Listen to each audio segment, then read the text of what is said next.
열왕기하 13장 14절부터 25절까지의 말씀입니다. 열왕기하 13장 14절부터 25절까지. 우리가 지금 새벽마다 계속 열왕기 상하 말씀 나누고 있는데 오늘 이어서 함께 나눕니다. 열왕기하 13장 14절부터 25절까지 저와 여러분이 한 절씩 교독하시고 25절 합독하도록 하겠습니다.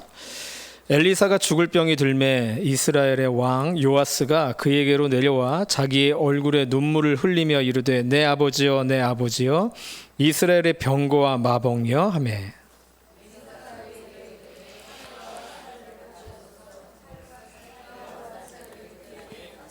또 이스라엘 왕에게 이르되 왕의 손으로 활을 잡으소서 하매 그가 손으로 잡으니 엘리사가 자기 손을 왕의 손 위에 얹고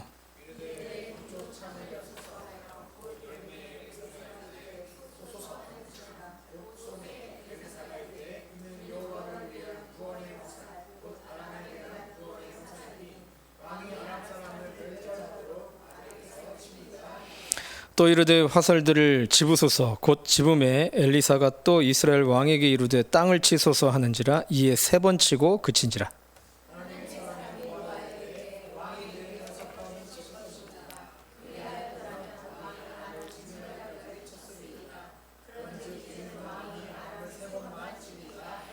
엘리사가 죽은 이를 장사하였고 해가 바뀜에 모압 도적대들이 그 땅에 온지라.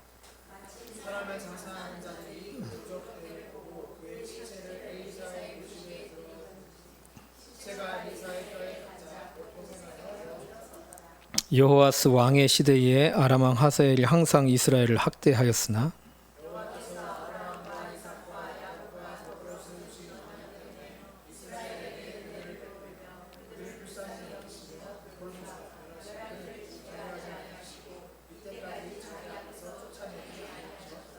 아람의 왕 하사엘이 죽고 그의 아들 벤하닷이 대신하여 왕이 되매 요아스의 아들 요아스가 하사엘의 아들 벤하닷의 손에서 성읍을 다시 빼앗으니 이 성읍들은 자기 부친 여호아스가 전쟁 중에 빼앗겼던 것이라. 요아스가 벤하닷을 3번 쳐서 무찌르고 이스라엘 성들을 회복하였더라. 아멘. 엘리사가 병들어 이제는 세상을 떠나 주님 품에 안기는 순간이 왔습니다. 이것을 알게 된 이스라엘 당시 왕이었던 요아스가 엘리사를 찾아오죠. 엘리사를 만난 요아스가 눈물을 흘리며 안타까워하자 엘리사는 15절부터 17절에 이렇게 얘기합니다. 엘리사가 그에게 이르되 활과 화살들을 가져오소서 하는지라. 활과 화살들을 그에게 가져오매 또 이스라엘 왕에게 이르되 왕의 손으로 활을 잡으소서 하매 그가 손으로 잡으니 엘리사가 자기 손을 왕의 손 위에 얹고 이르되 동쪽 창을 여소서 하여 곧 열매 엘리사가 이르되 쏘소서 하는지라. 곧 쏘매 엘리사가 이르되 이는 여호와를 위한 구원의 화살 곧 아람에 대한 구원의 화살이니 왕이 아람 사람을 멸절하도록 아벡에서 치리이다 하니라. 요아스가 아마 엘리사를 좀 굉장히 의지했던 것 같습니다. 엘리사가 이제 세상을 떠나려고 하니까 오늘 본문을 보니까 이렇게 나와 있죠. 내 아버지여 내 아버지여 이스라엘의 병거와 마병이여 하며 막 웁니다. 근데 엘리사가 그 얘기를 듣고 별다른 얘기를 한 것이 아니라 활과 화살을 가져오게 하죠. 그리고 자신의 손을 요아스 손에 얹은 후에 동쪽 창을 열고 활을 쏘게 합니다. 그리고 그 화살이 여호와의 화살, 즉 아람으로부터 구원해 줄 화살이다 라고 얘기를 하죠. 이건요, 눈에 보이는 당신이 그렇게 의지하고 있는 내가 죽어도 이 세상에 없어도 하나님의 일하심, 하나님의 함께하심은 계속 될 것입니다 라는 위로와 소망의 행동이었습니다. 하나님은 끝까지 우리를 살피시며 책임지는 분이십니다. 아멘이세요? 졸리세요 지금? 책임 지시는 건 지시는 거고 지금 나는 오늘 풋밥봉 커리도 맛있게 먹고 새우도 많이 먹어서 좀 졸립다 싶으시죠? 그래도 우리가 졸려도 하나님은 졸지도 않고 주무시지도 않고 우리를 위해 끊임없이 일하시는 분이시죠. 우리는 엘리사의 죽음을 슬퍼할 것이 아니라 엘리사는 죽어도 여전히 영원까지 일하실, 우리와 함께 하실 하나님을 바라봐야 되는 겁니다. 문제 해결을 위해 세상으로 달려갈 것이 아니라 문제 해결을 위해 하나님 앞으로 달려가야 되는 거죠. 오늘 오전에도 말씀드렸지만 우리는 가나안 땅과 같은 사람들 아닙니까? 우리 눈에 보이는 것들을 의지한다 해도 눈에 보이는 것들은 때에 맞춰 비를 내려줄 수 없습니다. 지금 2024년이죠.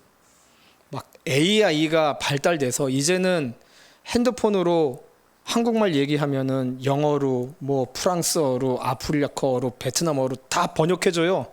그 사람이 그 나라 언어로 얘기하면 한국말로 바로바로 해줍니다. 놀라운 시대죠. 근데 여전히 우리는 하늘에서 내리는 비를 막지 못하잖아요. 태풍 온다고 우리가 제주도는 안 돼, 태풍 저쪽으로 우리가 과학으로 몰아낼 수 있습니까? 없어요. 비가 오면 속절없이 비를 맞아야 되는 것이 아무리 과학이 발달해도 우리네라는 것이죠. 육지가 지금 물난리가 엄청났대요. 저희 부모님이 아직 육지 사시기 때문에 걱정돼서 전화 드렸는데 뭐 괜찮답니다, 거기는. 근데 지금 난리지 않습니까? 거의 우리나라가 이제 동남아 수준 된 것 같아요. 갑자기 맑다가 폭우가 내렸다가 언제 비 왔냐는 듯이 맑고, 아무리 우리가 문명이 발달했다고 하더라도 하늘에서 내리는 비를 막을 수 없고 우리가 하늘에서 비도 내릴 수 없지 않습니까? 오직 하나님만이 가장 완벽한 때에 우리의 필요를 채워주시고 문제도 해결해 주시는 분이심을 우리는 믿어야 된다는 겁니다. 계속해서 엘리사는 18절 19절에요. 또 이르되 화살들을 집으소서. 곧 집음에 엘리사가 또 이스라엘 왕에게 이르되 땅을 치소서 하는지라. 이에 3번 치고 그친지라. 하나님의 사람이 노하여 이르되 왕이 6번을 칠 것이니이다. 그리하였더라면 왕이 아람을 진멸하기까지 쳤으리라. 그런즉 이제는 왕이 아람을 3번만 치리이다 하니라. 창밖을 향해서 활을 쏘라고 명령했었던 엘리사가 이제 요아스 왕에게 화살을 집어서 땅을 치라 얘기해요. 이 말에 요아스는 화살을 잡고 땅을 몇 번 쳤다고요? 3번 칩니다. 그래서 이제 다 죽어가던 엘리사가 갑자기 3번이 뭐냐 지금? 갑자기 살아났어요. 6번 쳤어야지. 자, 제가 예전에 이 말씀을 봤을 때 아니 그럼 미리 좀 얘기 좀 해주고 6번 치고 뭐 8번 치고 얘기나 해주지 왜 난데없이 이렇게 다 죽어가던 사람이 화를 내지? 근데 이건요, 우리 문화에서는 굉장히 생소하지만 요아스 시대의 사람들에게 이 활을 쏘는 것과 활을 잡고 땅에 치는 행위에는 그거에 대한 의미가 분명하게 있었습니다. 활을 쏘는 건요, 선전포고의 의미였어요. 그러니까 동쪽을 향해서 활을 쏘라고 그랬잖아요. 동쪽에 있는 너네들 이제 여호와의 구원의 화살이 넘어간다. 너네 이제 전쟁이다. 그리고 땅을 치는 행위는요, 승리를 의미하는 행위였습니다. 그러니까 보세요. 지금 엘리사가 선전포고 하라고 활을 쏘라고 했잖아요. 그러면 요아스는 이것에 대한 의미를 알았다라는 거죠. 그러면 만약에 이런 의미를 알았다면 우리가 선전포고한 그 나라와 이기기 위해서 몇 번 칠까요, 여러분? 저는 그냥 팔에 힘이 다 빠질 때까지 계속 쳤을 것 같아요. 그것을 승리로 의미하는 것이라고 알았다면. 근데 요아스는 알았는데 3번만 쳤죠. 보세요. 엘리사가요, 동편의 화살을 쏘게 하면서 손에 들린 화살을 뭐라고 얘기합니까? 여호와를 위한 구원의 화살이다. 아람에 대한 구원의 화살이다. 동쪽 편에 있던 아람, 그것을 너희로부터 구원해 줄 화살이다. 선전포고 해라. 그리고 땅을 쳐라. 몇 번 이기고 싶냐 이거거든요. 근데 요아스는요, 구원의 화살을 땅에 3번 치는 것으로 만족했다라는 겁니다. 이거는 요아스는요, 하나님보다 엘리사를 더 믿고 의지했었던 것 같아요. 그래서 그 마음속에는 여전히 활을 쏘고 땅을 치면서도 끝났다 이제. 엘리사 죽으면은 이제 하나님도 우리를 버릴 것 같다. 그러면 우리는 아람에게 곧 진멸되겠지? 그래도 3번 정도도 이겨야 되지 않아? 그런 의미였던 거예요. 그리고 3번 친 겁니다. 아마 3번도 제가 봤을 때는 그냥 이러고 맞았을 거예요. 막 이게 아니라 그냥 3번 정도면. 그러니까 엘리사는 이게 지금 화가 나는 거예요. 눈에 보이는 내가 아니라 나를 통해 일하신 하나님, 나는 없어져도 여전히 아람에 대한 구원의 화살이다, 여호와의 구원의 화살이다 말씀하신 그 하나님을 바라보고 믿음으로 반응해야 되는데, 그 하나님이 어떤 분이신지를 알고 믿음으로 살아내야 되는데, 여전히 그는 눈에 보이는 엘리사, 이제 끝났다, 다 죽어가네 이 사람 죽으면은 이제 하나님도 우리를 떠나는 거고, 그럼 우리 이제 망하겠다. 여러분, 믿음이 있는 사람은요, 믿음을 가진 사람은 믿음에 맞는 행동이 나오게 되어 있어요. 하나님이 어떠한 분이신지를 알고 그 하나님을 믿는 사람은 삶에서 그 하나님이 증명되어진다는 거죠. 이거를 저는 믿음으로 산다라고 말씀드리고 싶어요. 많은 분들이 우리 교회 이제 건축하면서 뭐 여러 가지 있었지만, 교회 외부의 사람도 그렇고 교회 내부의 사람들도 자꾸 저한테 대단하다고 말씀하세요. 근데 저 대단한 거 하나도 없거든요. 건축은 하나님이 하신다고 했으니까 저는 그 하나님을 믿는 거예요. 그러니까는 제가 흔들릴 이유가 없잖아요. 하나님이 하시잖아요. 근데 제가 하나님이 하시는 거, 하나님 잠깐 쉬십시오, 하나님 힘드시죠? 제가 하는 것 좀 보십시오, 제가 이렇게 잘합니다. 그럴 필요가 없는 거. 저는 그냥 하나님 화이팅, 화이팅, 조금만 더 힘내라, 힘내라. 저는 그게 다예요. 하나님이 어떤 분이신지를 아는 믿음이 있으면 그 믿음이 행동으로 나온다니까요. 그러니까 제가 건축 때문에 뭐 두려워하거나 불안하는 거 보셨습니까? 두렵거나 불안하지가 않아요. 염려가 될 수 있죠. 그러면 염려되면은 하나님 지금 뭐 하십니까? 하나님 일하시는 건 아는데 그 일하심을 제가 더 명확하게 볼 수 있도록 좀 보여주십시오. 하나님 어떤 분이신지를 우리가 더 알길 원합니다. 기도하면 되는 거죠. 헨리 나우엘이요, 믿음으로 사는 것이 무엇인가를 서커스에서 공중군에 타는 사람에 비유하며 설명을 이렇게 했습니다. 요즘은 명절 때 서커스 잘 안 틀어주잖아요. 근데 예전에는 명절 되면은 세계의 서커스 해가지고 이제 서커스 많이 보여줬는데, 공중군에 아시죠? 이렇게 한 사람이 이제 시작을 하는 겁니다.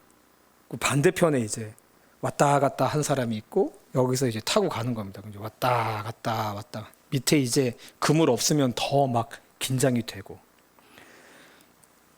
이제 여기 있는 사람이 손을 놓고 잡고 있던 공중군의 손을 놓고 이 사람한테 옮겨가야 되는 거예요.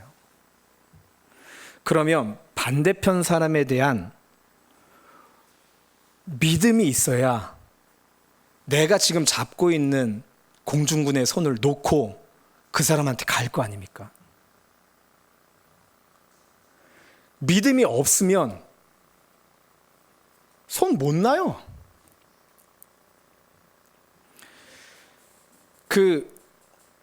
아이들이 어렸을 때 막 소파 위에 뛰어다니다가 엄마나 아빠한테 난데없이 뛰어들잖아요. 왜 뛰어드는지 아세요? 엄마 아빠를 믿기 때문에요. 내가 이렇게 뛰어들면 엄마 아빠가 나를 잡아주겠지라는 그 근거도 없는 그 믿음으로 뛰어드는 거거든요. 그러니까 공중분해도 마찬가지. 내가 손을 놓고 손을 뻗고 있으면 저 사람이 나를 분명하게 붙잡아 줄 것이다라는 그 믿음으로 손을 놓는 거죠. 그것이 믿음이다. 헨리 나우엔이 그렇게 정의를 하더라고요. 그리고 손을 떼고 반대편 사람한테 손을 뻗어서 나아가는 것이 믿음으로 사는 삶이다 라고 얘기를 하더라고요. 너무 적절한 비유인 것 같습니다. 자, 그러면 그 믿음의 근거는 뭐가 되어야 되는가? 하나님의 말씀이어야 되는 거죠. 그냥 내가 그냥 믿습니다, 그렇게 해주실 줄 믿습니다. 옛날에 요거 약간 유행했던 적이 있거든요. 내가 살고 싶어하는 아파트 가가지고 하나님, 내가 이것을 취할 것을 믿습니다, 막 그렇게 선포하면 나중에 하나님이 주신다. 그리고 혹시 선포하신 분 있으세요? 그렇게? 저는 막 제가 차가 없던 뚜벅이 시절에 그 막 다니는 차들 보면서 하나님, 저 중에 제 차가 한 대 있을 줄 믿습니다, 막 그렇게 선포하고 다녔는데 안 주시더라고요. 하나님께서는 우리가 말씀을 듣든지 또 성경을 묵상하든지 또 공부할 때 내 마음에 소망을 주시는 일들이 있어요. 예배를 드릴 때. 근데 그게 당장 아무리 생각해도 도무지 이루어질 것 같지 않잖아요. 그러나 말씀이 분명할 때 하나님이 말씀하시는 대로 이루어질 것이라고 소망하는 것이 믿음입니다. 그러니까 이 근거가요, 내가 원함이 아니라 하나님의 말씀이어야 된다는 거죠. 여기를 착각을 하시면 안 돼요.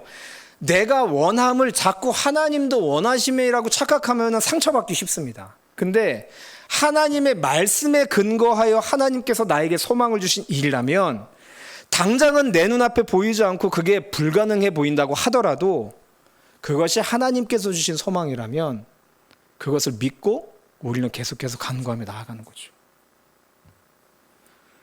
실제로 그러한 믿음이 생기면요, 몸과 마음이 움직여서 행동하게 되어 있습니다. 그래서 히브리서 11장 1절에 믿음은 이라고 하면서 이제 정의를 내린 다음에 11장 2절을 보면 선진들이 이로써 증거를 얻었느니라 라고 말씀해요.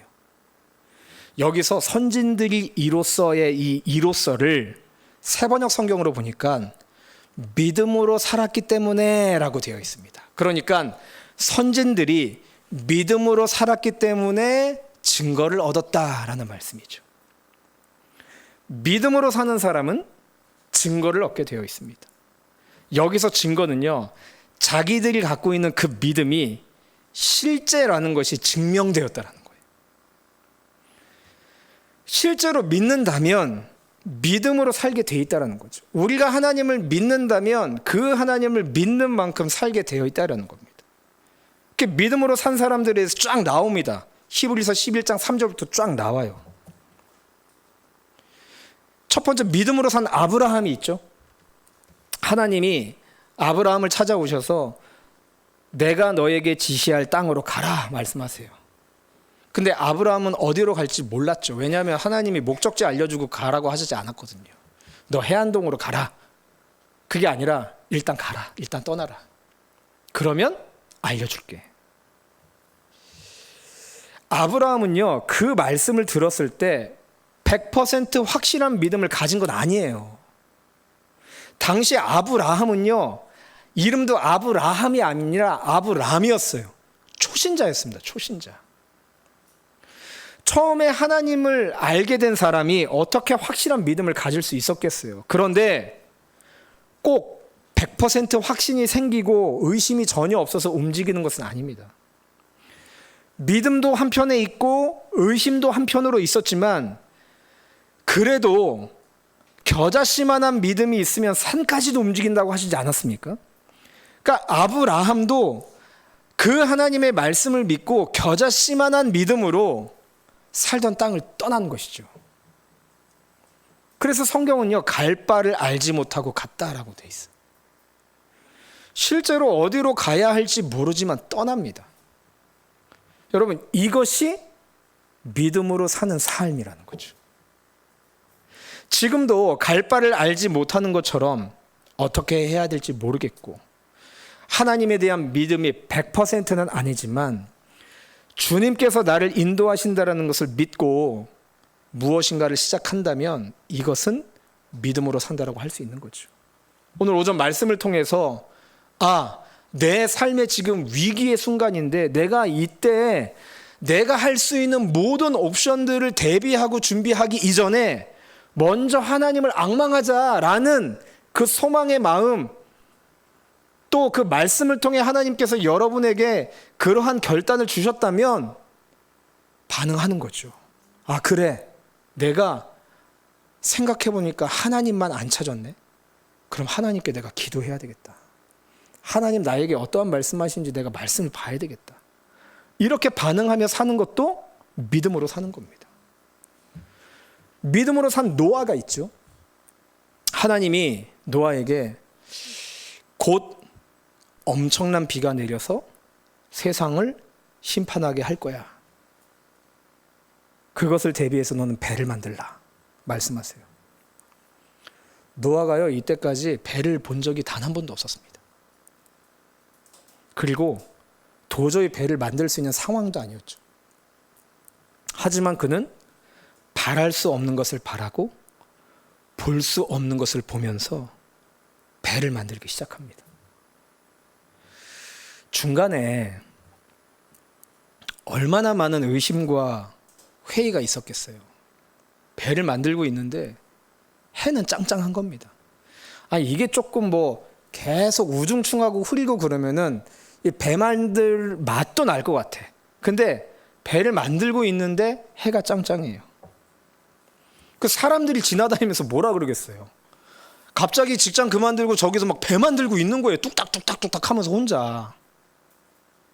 그러니까 아침에 일어나면서 내가 지금 뭐 하고 있는 거지?